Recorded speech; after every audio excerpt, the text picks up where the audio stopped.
Bayangkan ribuan orang duduk di padang yang gersang lapar, letih, dan tanpa harapan.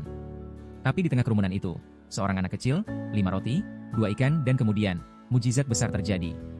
Apa yang sebenarnya ingin disampaikan Yesus melalui peristiwa ini? Jangan lewatkan satu detik pun, karena jawabannya bisa mengubah caramu melihat hidup dan imanmu. Sesudah itu Yesus berangkat ke seberang Danau Galilea, yaitu Danau Tiberias. Orang banyak berbondong-bondong mengikuti dia, karena mereka melihat mujizat-mujizat penyembuhan yang diadakannya terhadap orang-orang sakit. Dan Yesus naik ke atas gunung dan duduk di situ dengan murid-muridnya. Dan Paskah, hari raya orang Yahudi, sudah dekat. Ketika Yesus memandang sekelilingnya dan melihat bahwa orang banyak berbondong-bondong datang kepadanya, berkatalah ia kepada Filipus, "Di manakah kita akan membeli roti, supaya mereka ini dapat makan?" Hal itu dikatakannya untuk mencobai dia, sebab ia sendiri tahu apa yang hendak dilakukannya.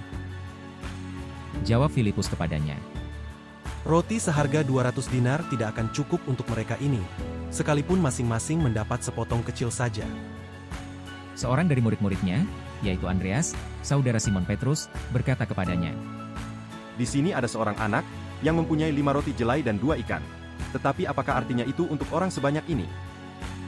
Kata Yesus, Suruhlah orang-orang itu duduk. adapun di tempat itu banyak rumput. Maka duduklah orang-orang itu, kira-kira 5.000 laki-laki banyaknya. Lalu Yesus mengambil roti itu, mengucap syukur dan membagi-bagikannya kepada mereka yang duduk di situ. Demikian juga dibuatnya dengan ikan-ikan itu, sebanyak yang mereka kehendaki. Dan setelah mereka kenyang, ia berkata kepada murid-muridnya, Kumpulkanlah potongan-potongan yang lebih supaya tidak ada yang terbuang. Maka mereka pun mengumpulkannya, dan mengisi 12 bakul penuh dengan potongan-potongan dari kelima roti jelai yang lebih setelah orang makan.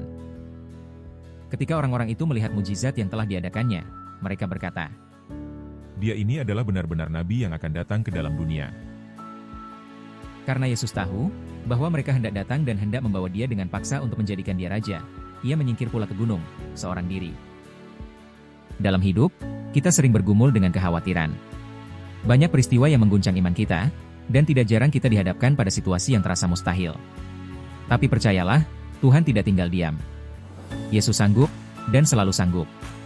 Seperti ketika dia mengubah 5 roti dan 2 ikan menjadi berkat bagi ribuan orang, Yesus juga sanggup mencukupkan setiap kebutuhan kita hari ini.